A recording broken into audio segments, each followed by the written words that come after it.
Semua anak-anak ini selalu mengenakan kalung logam di leher mereka. Mereka tidak pernah bisa melepasnya, baik saat belajar, menulis, maupun makan. Karena mereka bukan anak-anak biasa, melainkan zombie. Begitu mereka mencium bau daging manusia, mereka langsung menunjukkan wujud asli mereka.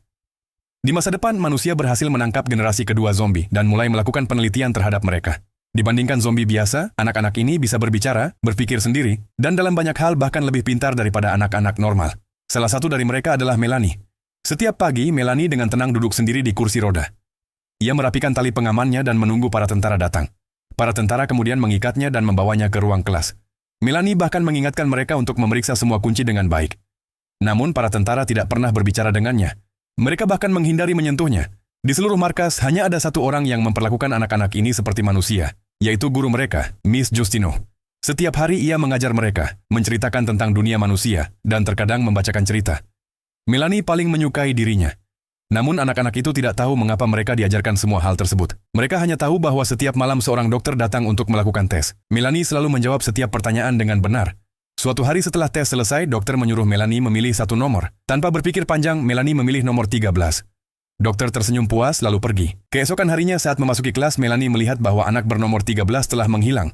Untuk pertama kalinya, ia bertanya kepada gurunya kemana anak itu pergi. Miss Justino menghindari pertanyaan tersebut. Saat itu juga Melanie menyadari bahwa dokter telah membawanya. Malam itu dokter kembali datang dan sekali lagi memintanya memilih sebuah nomor. Kali ini Melanie memilih nomor 4. Dokter langsung terdiam karena nomor 4 adalah kamar milik Melanie sendiri. Ia pun sadar bahwa Melanie telah memahami seluruh polanya. Keesokan harinya, komandan sendiri datang menjemput Melanie. Kali ini ia tidak dibawa ke ruang kelas, melainkan dibawa keluar dengan kursi roda. Untuk pertama kalinya dalam hidupnya, Melanie melihat dunia luar. Di balik pagar pembatas, ia melihat ribuan zombie berdiri bersama.